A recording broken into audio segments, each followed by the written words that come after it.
শিৱ বাবা স্বয়ং আহিছে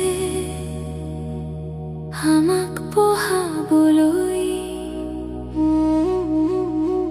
আমি ঈশ্বৰৰ বিদ্যাৰ্থী, থাকো আনন্দিত হৈ।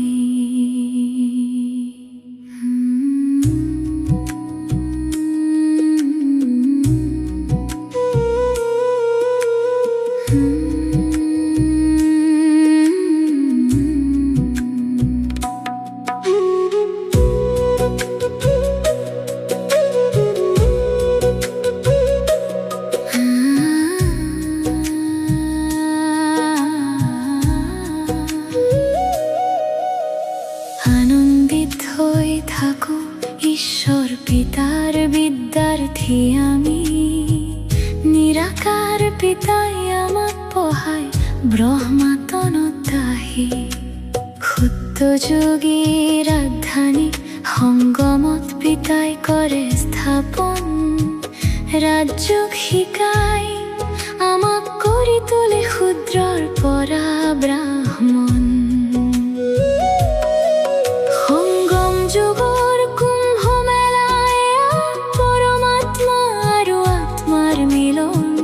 জ্ঞান গংগাত স্নান কৰাই আমাক কৰি তোলে পাৱন।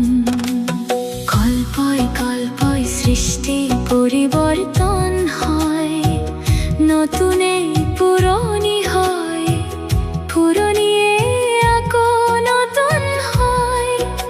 নতুনক স্বৰ্গ, পুৰণিক নৰক বুলি কয়।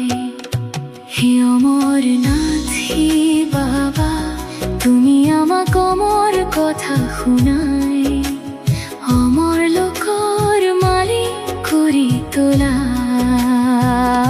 হে জ্ঞান সাগৰ, হে বাবা, তুমি জ্ঞানৰ তৃতীয় নেত্ৰ প্ৰদান কৰি কৰিৰ পৰা হীৰা তুল্য কৰি তোলা।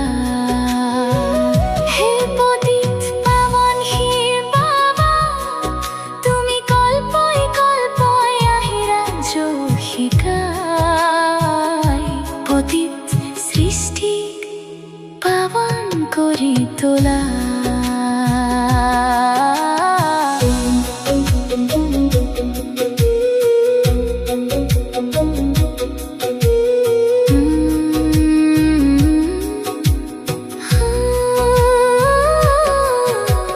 তীব্ৰ পুৰুষাৰ্থী হৈ পুৰুষাৰ্থ কৰে সম্পূৰ্ণ উত্তীৰ্ণ হোৱা। কৰ্মৰ হিচাপ নিকাচ নিষ্পত্তি কৰি কৰ্মাতীত অৱস্থাত উপনীত হোৱা। 84 জন্মৰ চক্ৰ লগাই নৰকবাসী হ'লা। এতিয়া কাঁইটৰ পৰা ফুল হোৱা। সৃষ্টিৰ ইতিহাস ভূগোল পুনৰাবৃত্তি হ'ব, তোমালোক পুনৰ স্বৰ্গবাসী হোৱা। শান্তি ধামৰ নিবাসী আছিল শ্ৰেষ্ঠ চাৰি সৃষ্টি, সুখ ধামলৈ আহিলা। ৰামনে ভ্ৰষ্টাচাৰী কৰি দুখ ধামলৈ আহিলে। এতিয়া জ্ঞান চিতাত বহি পুনৰ স্বৰ্গৰ মালিক হোৱা। সাকাৰ সৃষ্টিত আত্মাই চক্ৰ লগাই ভূমিকা পালন কৰি থাকে। এই অহা যোৱাৰ চক্ৰৰ পৰা কোনেও মুক্ত হ'ব নোৱাৰে।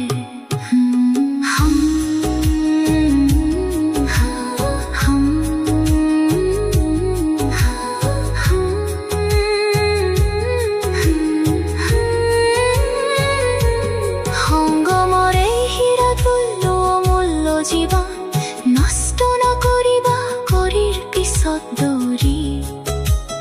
অন্তিমৰ সময়ে মৃত্যু সমাগত আত্মিক সেৱাত দিয়া সকলো সফল কৰি।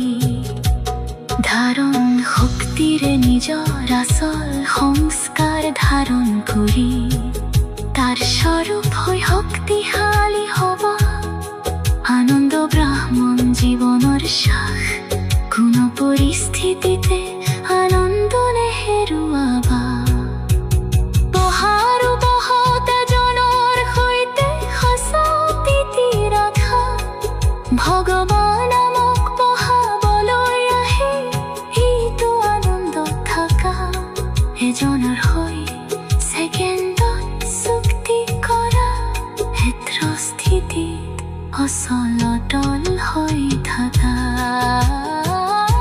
হে অমৰনাথ শিৱ বাবা তুমি আমাক অমৰ কথা শুনাই অমৰ লোকৰ মালিক কৰি তোলা হে জ্ঞান সাগৰ শিৱ বাবা তুমি জ্ঞানৰ তৃতি অনেত্ৰ প্ৰদান কৰি খৰিৰ পৰা হীৰা তুল্য কৰি তোলা হে পতিত পাৱন শিৱ বাবা তুমি কল্পই কল্পৰে আহি ৰাজ্যক শিকাই